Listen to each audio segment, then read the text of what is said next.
Herkese tekrardan merhabalar. Ben Huri, Huri Metek Mutfak'ta kanalıma mutfağıma hoş geldiniz. Tel tel ayrılan cevizli bükme tarifi ile geldim. O kadar lezzetli ki mutlaka deneyin. Tarifimize hemen başlayalım. 2 su bardağı ılık süt, 1 su bardağı ılık su, 2 tatlı kaşığı toz şeker, 1 paket kuru maya, 1 miktar un ekleyelim. 2 tatlı kaşığı tuz, yarım su bardağı sıvı yağ.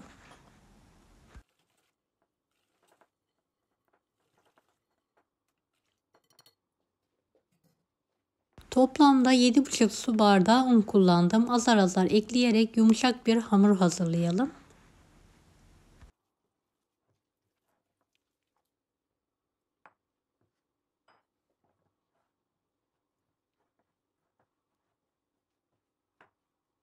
Hamuru toparladıktan sonra tezgah üzerine alıyorum. Pürüzsüz olana kadar yoğurma işlemine devam ediyorum.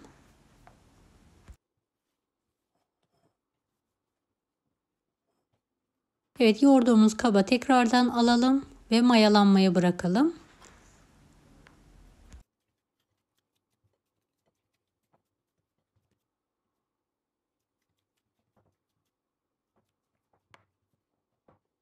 İç harcı için 3 adet kuru soğanı yemeklik olacak şekilde doğradım.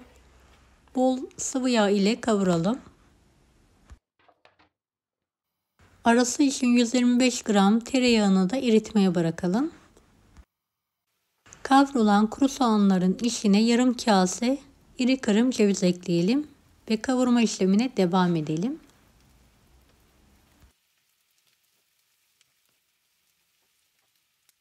Karabiber ve tuz ekleyelim.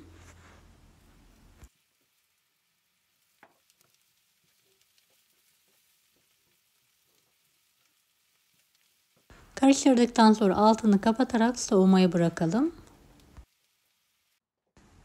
Mayalanan hamuru tekrardan yoğurarak havasını alalım.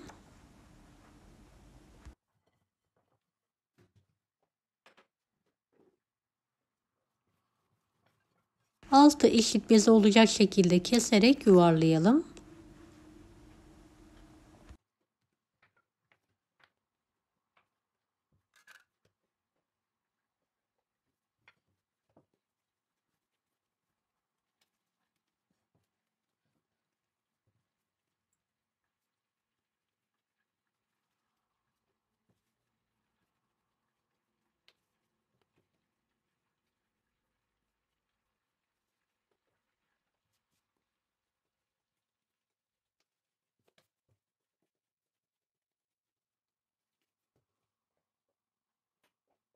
Bezeleri pasta tabağı büyüklüğünde açalım.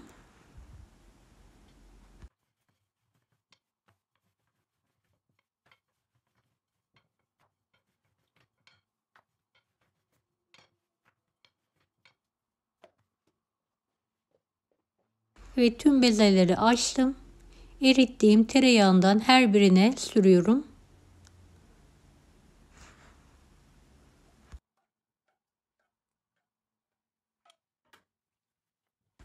Evet, elimizle her tarafını yağlayalım.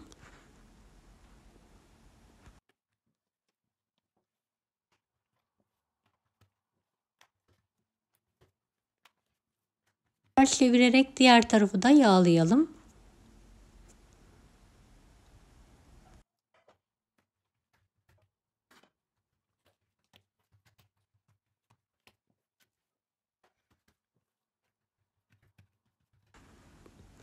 Evet, ilk bezemizi yağladıktan sonra bolca cevizli soğanlı iç harçtan her tarafına gelecek şekilde yayalım.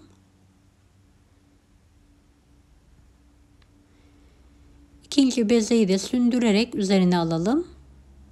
Tekrardan hafif bir şekilde yağlayarak iç harcımızı koyalım.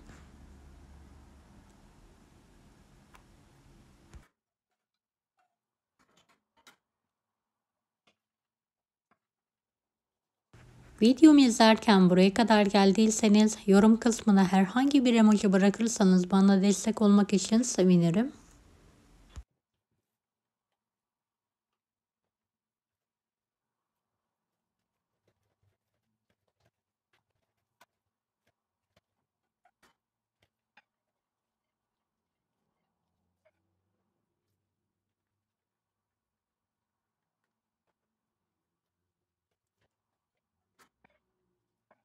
Altı kat olana kadar aynı işlemi yapmaya devam edelim.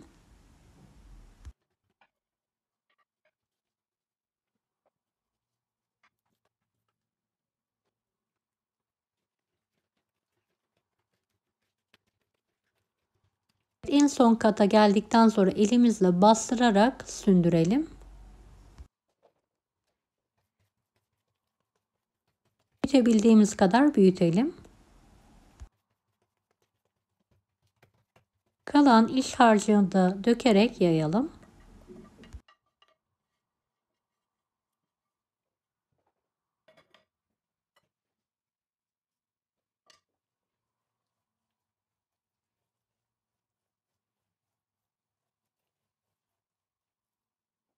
İki kenardan katlayarak ortada buluşturalım ve tekrardan elimizle hafif bir şekilde sündürelim.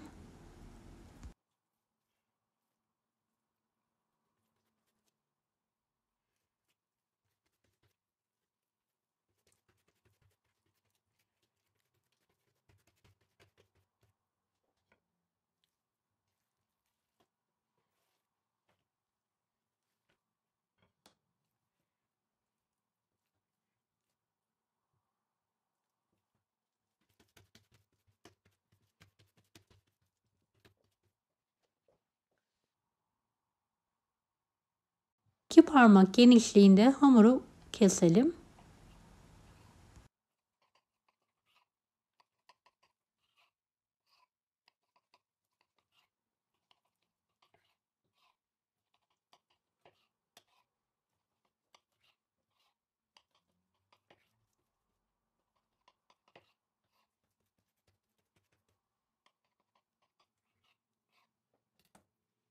Kestiğimiz hamurları burkarak şekil verelim.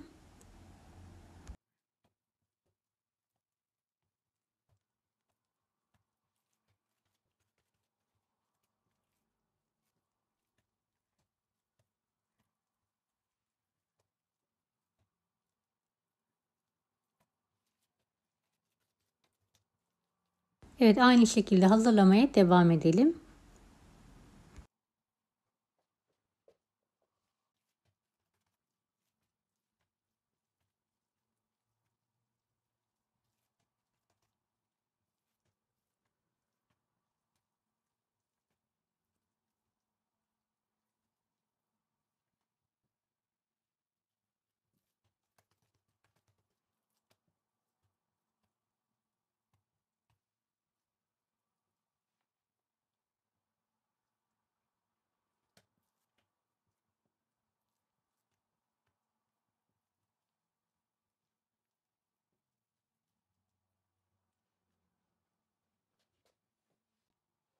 Hazırladığımız hamurları fırın tepsisine alalım. Hafif bir şekilde aralık bırakalım.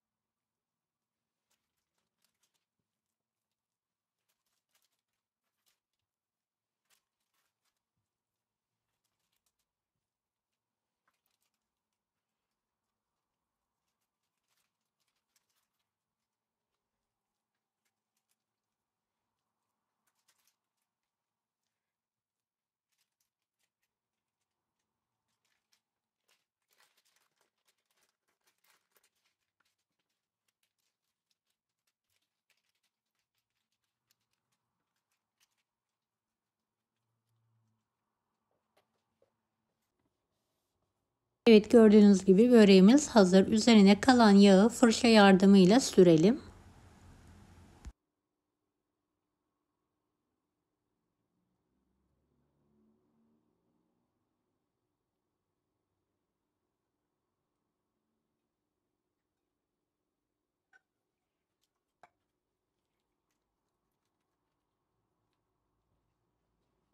170 dereceli fanlı fırında üzeri kızarana kadar pişirmeye bırakalım. Kızaran böreğimizi fırından hemen çıkartalım. Evet, tel tel ayrılan cevizli bükmemiz yemeğe hazır. Her katı ayrılan efsane bir börek oldu. Mutlaka deneyin.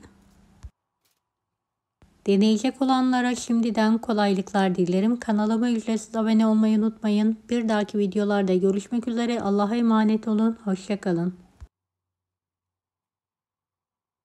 Daha farklı tarifler için bunları da izlemeyi unutmayınız. Kolay gelsin herkese.